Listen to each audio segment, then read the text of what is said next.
So what are the Moravian autonomists and activists up to again? Moravian activists painted Beneš's statue with blood, called him a Nazi and a menace, specifically a menace to Moravia. Let's take a look at this rather interesting situation, because today the Sudeten German Landsmannschaft is starting to gather here, with which, of course, Edvard Beneš has a lot in common. His decrees are basically the reason why the Landsmannschaft meets regularly, why it was created, and so on. It's a very interesting history, but we won't be discussing that today. Today, I'd like to look at whether we have the right to paint statues, whether we have the right to call Edvard Beneš a Nazi or a menace, and we'll also take a look at the people who carry out this amazing activity, which definitely helps everyone and harms no one. Yes, yes, wink, wink. So who are these people doing this? Because you might be surprised, but no, they're not people you would call libtards.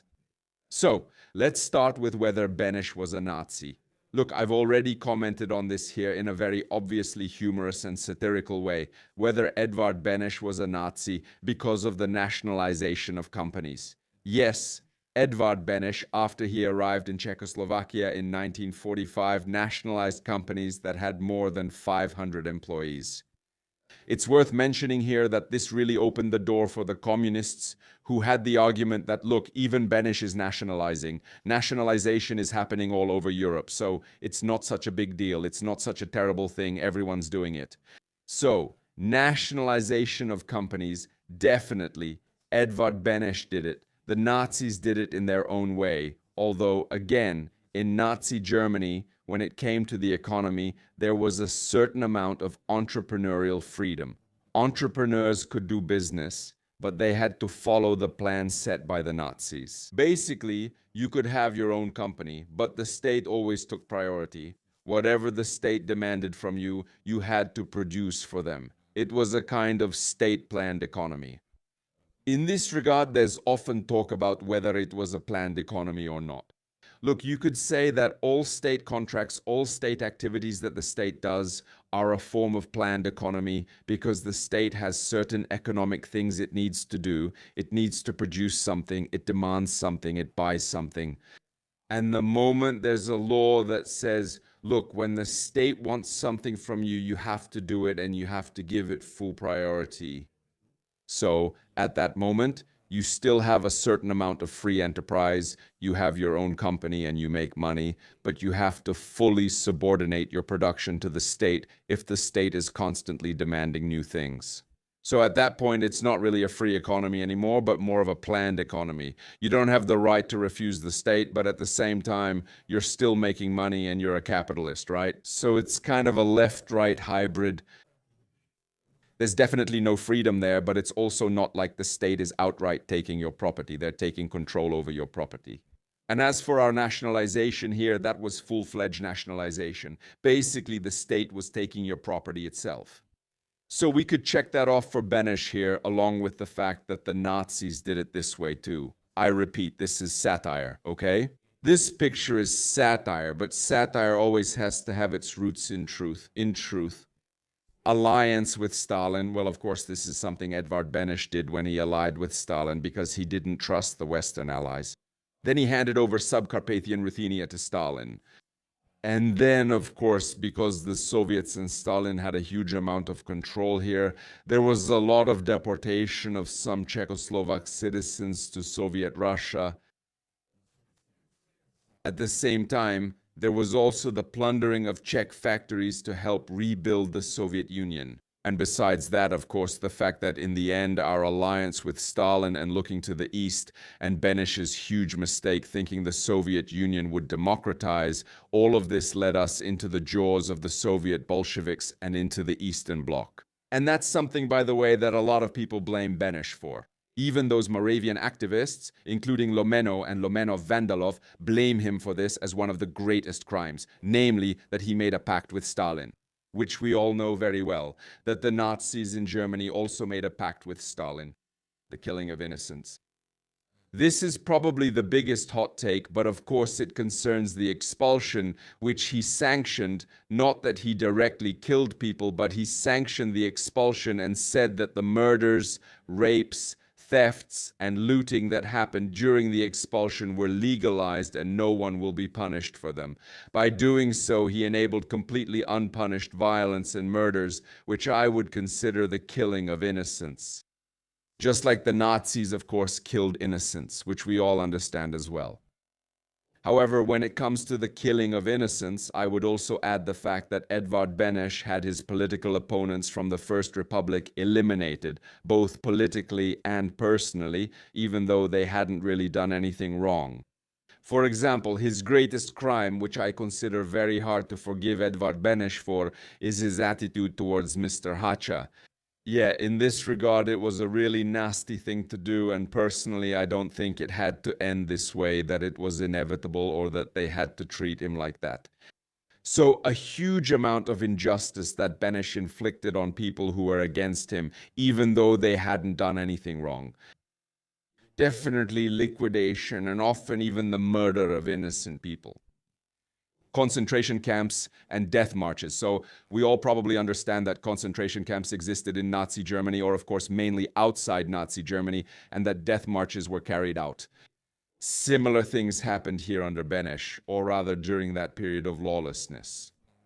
For example, when there were death marches from Brno to Austria, or when Germans were gathered into concentration camps where thousands of people died. So that's another thing that Beneš sanctioned with his decrees and said, okay, that's fine. Also, his words about the need to liquidate the Germans, the expulsion itself could be considered a kind of death march, and it was definitely a case of local, ethnocide.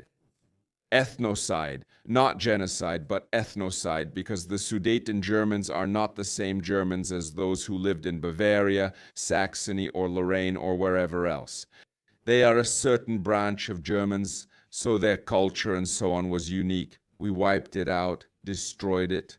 That means that, to a certain extent, under the direction of Edvard Beneš, we were also responsible, to a certain extent, for concentration camps and death marches, and you could even say cultural genocide.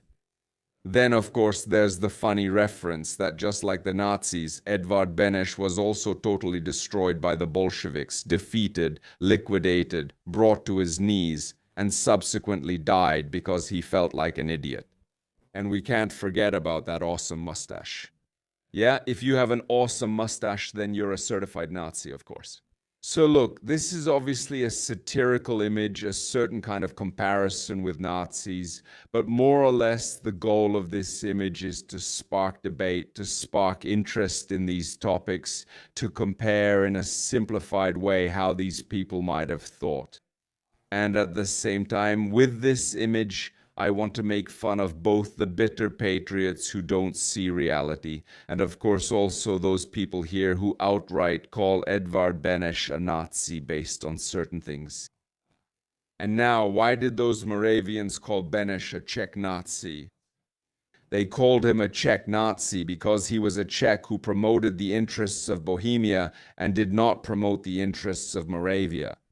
Basically, the Moravian regional movement from which these activists come and which claims it knows nothing about this action, right? But from which these activists come, well, the Moravian regional movement says that Moravia should be, let's say, autonomous. There should be independent Moravian media. Actually fair development of Moravia and Silesia, regionalization of the Czech Republic according to traditional lands, right? So they would like to restore the territorial arrangement of Bohemia, Moravia, and Silesia, even at the official and, simply put, political level, not just the historical one. So this is the group from the Moravian regional movement. And as for them, of course, by doing this action, they drew a huge amount of attention to themselves because the major media are writing about this action. But it seems to me that even though they drew attention to themselves, no one really bothers to look up what the Moravian regional movement actually is. And more or less everyone will put some blame for this action on some Brno libtards or something like that. And they don't really realize that the Moravian regional movement here wasn't actually trying to defend the Germans at all. They weren't here to defend the Landsmannschaft at all. They weren't here to take a stand against the Czech Republic. But what the Moravians are doing here is that they want to point out how Beneš hurt people by collaborating with the communists and by joining forces with Stalin, who then killed people in the Czech lands and so on and so forth. Yeah, this is what the Moravians want to criticize and are criticizing. But of course, even though the media writes that these were people from the Moravian regional movement and that they had such and such motivations, people don't read that, do they? People don't read what the Moravians wanted or what they wanted to criticize or what they were taking a stand against. People only see Beneš painted with red, hands covered in blood, at a time when the Sudeten German Landsmannschaft is starting, so that means it was painted by some libtard who supports the Sudeten German Landsmannschaft. Meanwhile, the Moravian regional movement, through their action, basically just wanted to point out that Beneš has nothing to do with Masaryk University, where the statue stands, by the way, that he wasn't a Moravian, that he harmed Moravia, and that he shouldn't have a statue at all because he betrayed us in Munich, sold us out to Stalin, killed a lot of people, nationalized, committed crimes, sanctioned crimes, and all these things. Yeah, the Moravian movement distances itself from these things, and that's probably what they'd like to push through. They didn't succeed because right now people mainly see it as the work of some kind of supporter of the Sudeten Germans, which he wasn't. It was this group of Moravians, these particular Moravians, separatist forces in Moravia. Yeah, it's probably hard to say how far they want to go with that regional movement. Nevertheless, you could say it's a very successful form of activism. I'd like to say that it got people off their seats. People are talking about it. It's resonating with the public, and it definitely raised questions. What's not so successful about it is that there's little emphasis on who did it and why they did it. Yeah, that there was simply Czech Nazi on the sign. But it wasn't like the Germans were setting themselves against the Czechs. It was more like the Moravians setting themselves against the Czechs, right?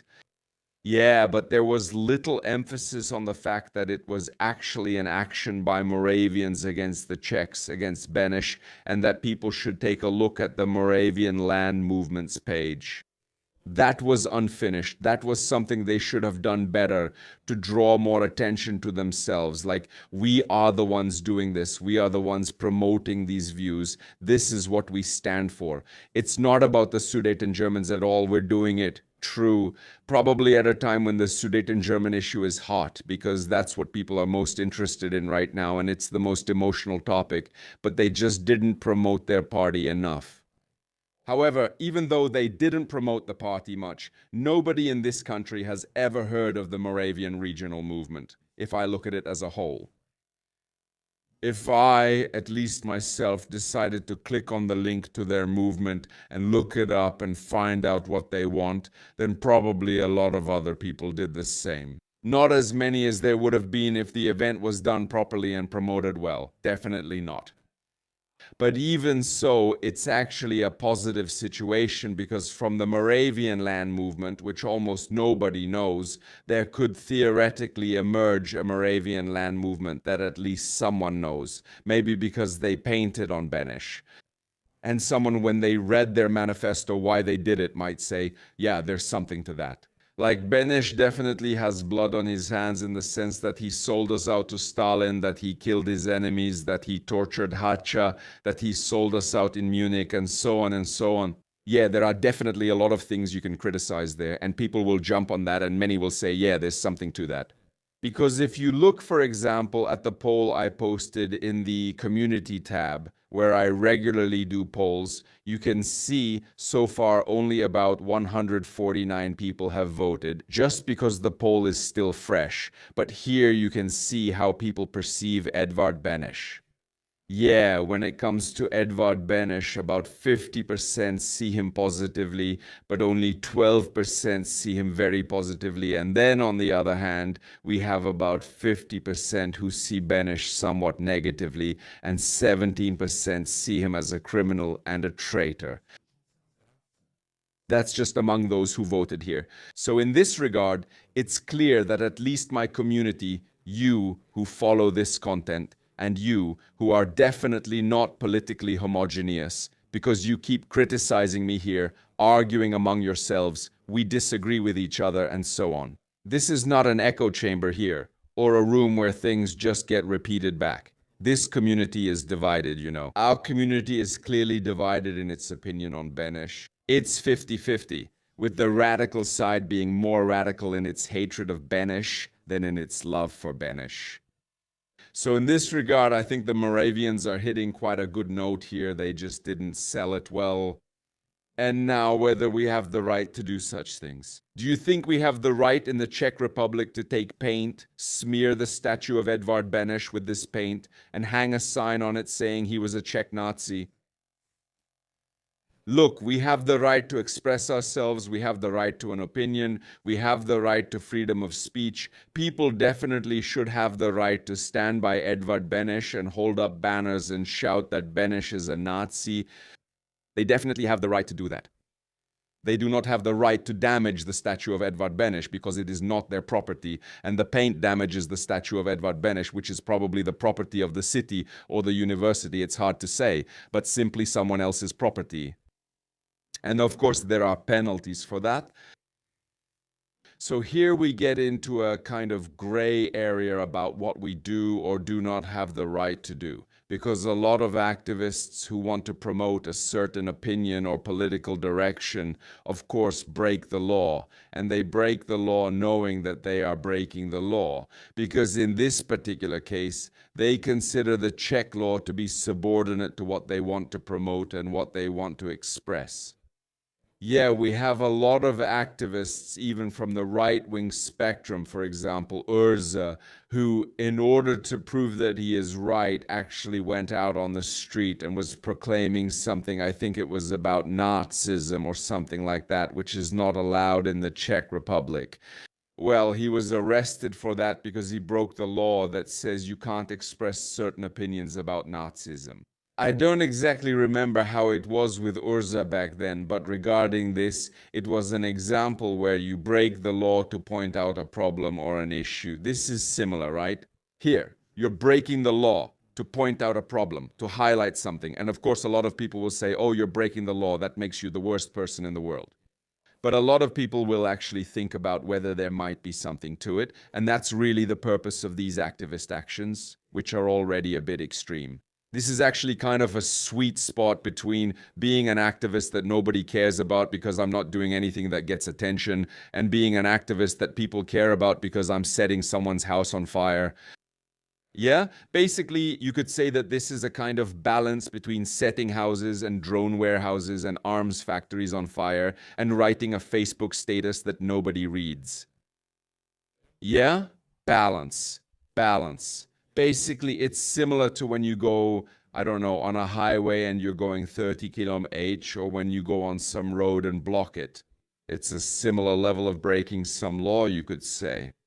And you, as activists who want to draw attention to yourselves breaking the law, some kind of minor law like damaging public property or blocking traffic and so on, or proclaiming, I don't know, some banned slogans, or promoting some forbidden idea, that's something many activists choose to break because they consider that law to be wrong, for example. Yeah. And to a certain extent, there's a saying that goes, a good citizen does not respect a bad law if the idea they advocate is better than the law itself, right? Yes, so in this regard, of course, we have some democratic parameters here, and it's definitely better to pursue the idea through democratic channels than to paint on Beneš. On the other hand, this act, at the cost of breaking the law, sparked a rather interesting debate, which I think has value in itself. What do you say? Anyway, ladies and gentlemen, support this kind of creation. Write me your opinion on Edvard Beneš, as well as the activists themselves and the Moravian land movement. Evaluate the quality of their activism, whether you think they promoted themselves properly or not. Because to me, it really seems like it was kind of unfinished, like they promoted themselves in the sense that at least some people know about them, at least those who are interested in something. On the other hand, they promoted themselves insufficiently because there wasn't even a Moravian flag anywhere. They should have had only Moravian flags there. Yeah, for example, something like that. All right, ladies and gentlemen, thank you again for watching, sharing, liking, and supporting us with QR codes. Keep coming back, join the streams, and we'll continue in the morning.